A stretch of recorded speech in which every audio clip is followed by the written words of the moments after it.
गणनायकाय गणदैवताय गणाध्यक्षाय धीमहि गुणशरीराय गुणमण्डिताय गुणेशानाय धीमहि गुणातीताय गुणाधीशाय गुणप्रविष्टाय धीमहि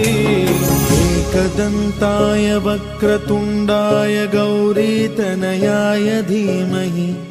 गजेशानाय भालचन्द्राय श्रीगणेशाय धीमहि एकदन्ताय वक्रतुण्डाय गौरीतनयाय धीमहि गजेशानाय भालचन्द्राय श्रीगणेशाय धीमहि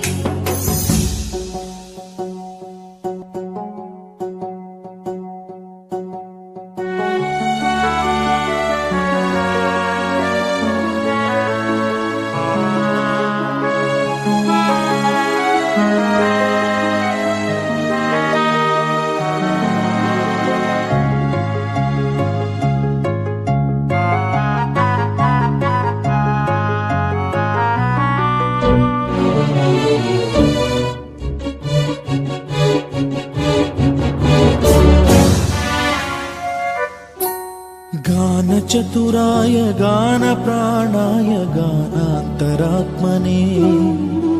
गानोत्सुकाय गानमत्ताय गानोत्सुकमनसे गुरुपूजिताय गुरुदैवताय गुरुकुलस्थायिने गुरुविक्रमाय गुह्यप्रवराय गुरवे गुणगुरवे गुरुदैत्यकलक्षेत्रे गुरुधर्म सदाराध्याय गुरुपुत्र परित्रात्रे गुरुपाखण्ड खण्डकाय गीतसाराय गीततत्त्वाय गीतगोत्राय धीमहि गूढगुल्फाय गन्धमत्ताय गोजयप्रदाय धीमहि गुणातीताय गुणाधीशाय गुणप्रविष्टाय धीमहि एकदन्ताय वक्रतुण्डाय गौरीतनयाय धीमहि गजेशानाय भालचन्द्र